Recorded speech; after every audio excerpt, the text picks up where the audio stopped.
Bonjour, chers amis, chères toutes, chers tous. Bienvenue sur Culture Média Algérie. J'aborde aujourd'hui un sujet que j'estime utile et intéressant, celui des prix littéraires et artistiques. À quoi servent les prix littéraires et artistiques qui sont les véritables gagnants de cette entreprise très subjective? La dimension symbolique, idéologique et commerciale est-elle importante? C'est autour de ces questions essentielles que va s'articuler ma réflexion. Le sujet est souvent célébré dans la presse, les lauréats élevés au rang d'intouchables de la littérature et des arts, mais on évite souvent de questionner le sujet dans sa profondeur. Les prix cinématographiques, littéraires ou artistiques, certes utiles sur le plan économique et commercial pour les éditeurs, producteurs et parfois pour les auteurs, n'ont en réalité aucune valeur littéraire ou esthétique. Le texte est autonome, lieu fondamental de la subjectivité des uns et des autres. La dimension ludique et esthétique est plurielle. Ce n'est pas un prix qui consacre la valeur d'une œuvre littéraire ou artistique,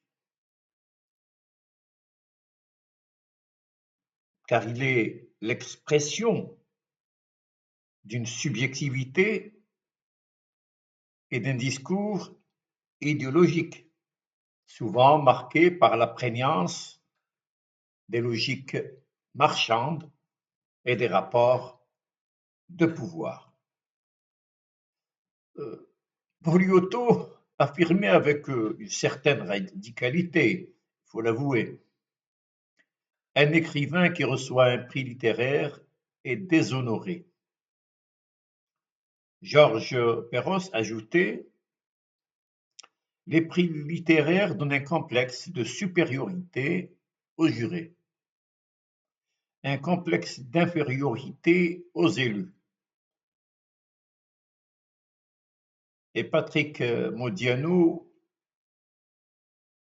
ironisait le Goncourt, c'est un peu comme l'élection de Miss France sans avenir. Donc, pour lui, le Goncourt serait comme l'élection de Miss France. Ces voix montrent que les prix ne sont pas véritablement la consécration ultime, mais souvent des illusions. Ils font vendre les produits, c'est un petit peu comme le dentifrice ou autre chose. Les refus célèbres en témoignent. Jean-Paul Sartre refusa le Nobel en 1964, expliquant que l'écrivain qui prend des positions politiques, sociales ou littéraires ne doit agir qu'avec les moyens qui sont les siens, c'est-à-dire la parole écrite. L'Égyptien Sonallah Ibrahim, romancier très connu, rejeta en 2003 le prix du Caire, dénonçant la compromission du régime de Moubarak. Le Ducteau refusa le Nobel de la paix en 1973, refusant de partager une distinction avec Henry Kissinger, représentant d'un pays responsable de la tragédie vietnamienne. Boris Pasternak, auteur du Docteur Jivago, refusa lui aussi le Nobel, jugeant cette distinction non méritée.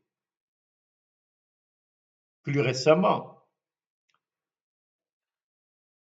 Bob Dylan, en 2016, accepta le Nobel de littérature avec une distance ironique, refusant de se plier aux cérémonies comme pour rappeler que l'œuvre prime sur la médaille.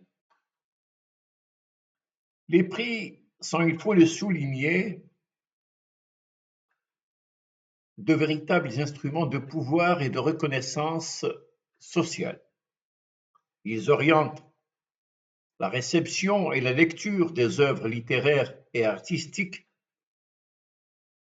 permettant souvent de mettre en avant l'hégémonie occidentale et d'instiller une hiérarchisation mondiale en imposant critères et normes esthétiques.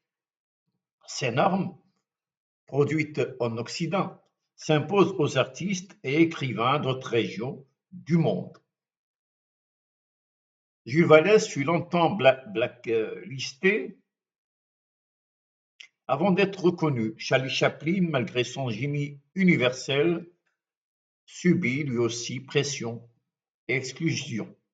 Donc, il faut accepter le discours idéologique dominant pour être, dans la plupart du temps, distingué. Les prix littéraires et de la paix sont traversés par une subjectivité profonde, nourrie par un regard occidental.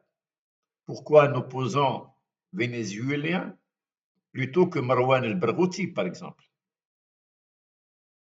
ou un enfant palestinien? Pourquoi Rabin et Arafat, symbole d'Oslo, plutôt que des voix palestiniennes différentes? Ces choix reflètent une logique de domination.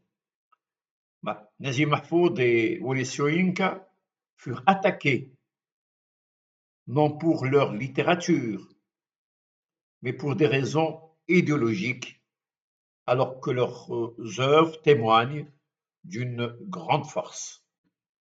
Et ils ont eu le Nobel. Mais cela ne veut pas dire qu'ils sont de grands ou de mauvais écrivains. Ce sont d'Europe. Moi, j'aime énormément, personnellement,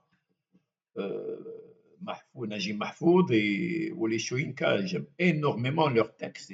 Et je vous invite à lire leurs romans, leurs pièces de théâtre, parce que ce sont des textes que j'estime extrêmement importants, qui disent les réalités africaines, égyptiennes et nigériennes. Comme le disait Barthes,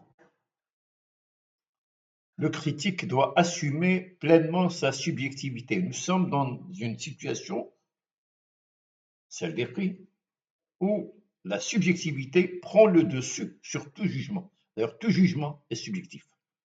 Juger, c'est apporter finalement, porter plutôt une opinion, porter un avis. Ce phénomène ne se limite pas à la littérature.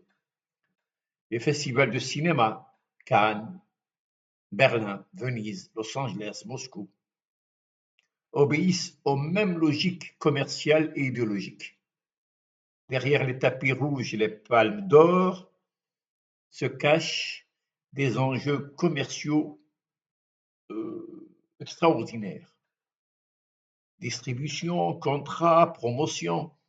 Le choix d'un film primé n'est jamais neutre. Il reflète des rapports de force, des pressions diplomatiques et des idéologies dominantes. Les Oscars, par exemple, sont avant tout la vitrine de l'industrie hollywoodienne, plus soucieuse de rentabilité que de valeurs artistiques. À Berlin ou à Cannes, combien de films ont été écartés pour des raisons politiques. Le théâtre, heureusement, échappe parfois à cette logique. Le Festival d'Avignon, par exemple, ne programme pas de prix, laissant l'art s'exprimer sans hiérarchie imposée. Mais bien entendu, le choix des pièces, du programme, obéit quand même à des choix subjectifs. En revanche, donc il y a à Paris 3 ou 4 maisons d'édition qui se partagent souvent, le plus souvent, presque régulièrement, les grands prix littéraires français que sont le Goncourt, le Renaudot, Médicis et Femina. J'aime beaucoup le livre de Rothman et Hamon, paru en 1981, Les Intellocrates. Eh bien, le livre Les Intellocrates a révélé les trafics, pressions et paradoxes qui gangrènent ces institutions. Les prix sont des instruments de promotion, pas de consécration. Céline n'a jamais reçu de prix majeur. Mes voyages au bout de la nuit et Mort à crédit continuent d'être lus avec passion. Les tragédies de Sophocle, Euripide et Échille, les comédies d'Aristophane ou encore l'Andorre d'Apulée traversent les siècles sans avoir besoin de récompense. La bonne littérature est intemporelle. Les prix, eux, s'effacent.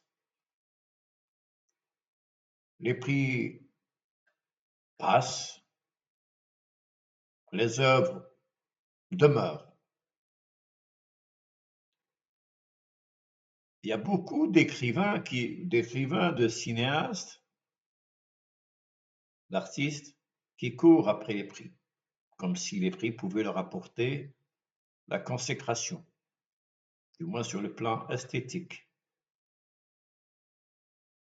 La littérature et le cinéma sont éternels, les prix sont tout à fait éphémères.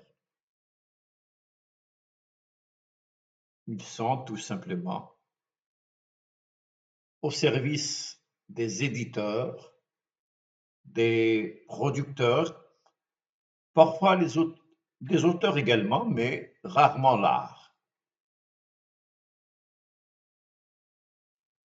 La vraie consécration, c'est la lecture. Le lecteur, le spectateur, le plaisir de lire, le plaisir esthétique qui lui parcourt, traverse les siècles. Donc, un prix littéraire n'est finalement qu'une illusion, une simple marchandise et des instruments idéologiques. Lire, c'est important. Un livre, il est au-delà, au-dessus des prix. Il est le lieu d'articulation de plusieurs complexités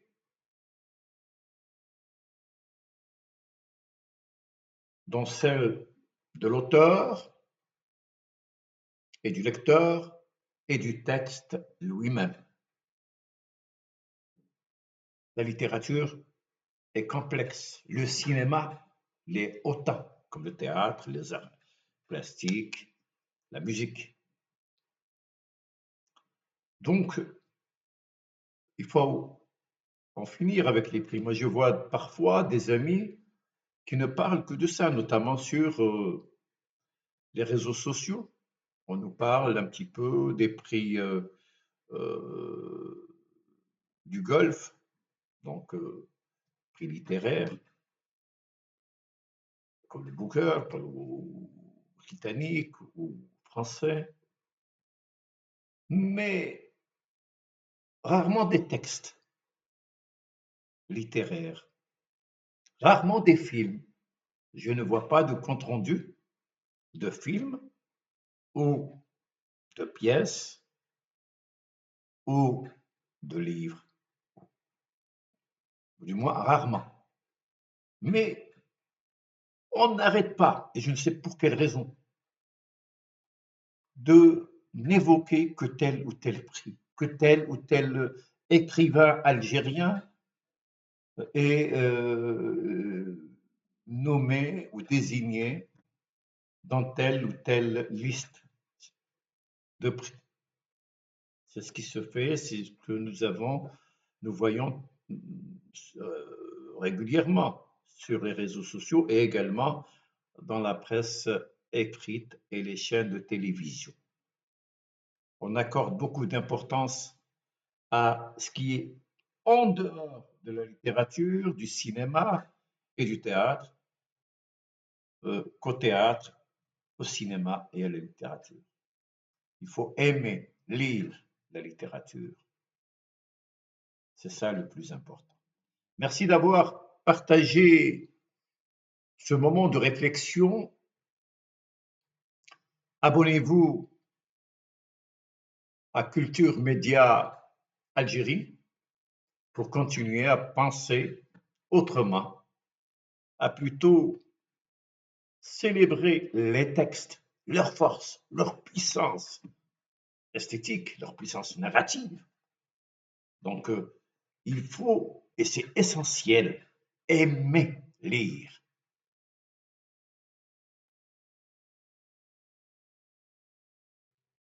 Il faut qu'on comprenne, que vous compreniez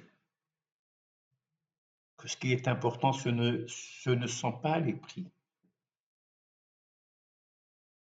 La vraie force de la culture réside dans la puissance des textes, la puissance esthétique, artistique, des textes et des images. Merci et à bientôt.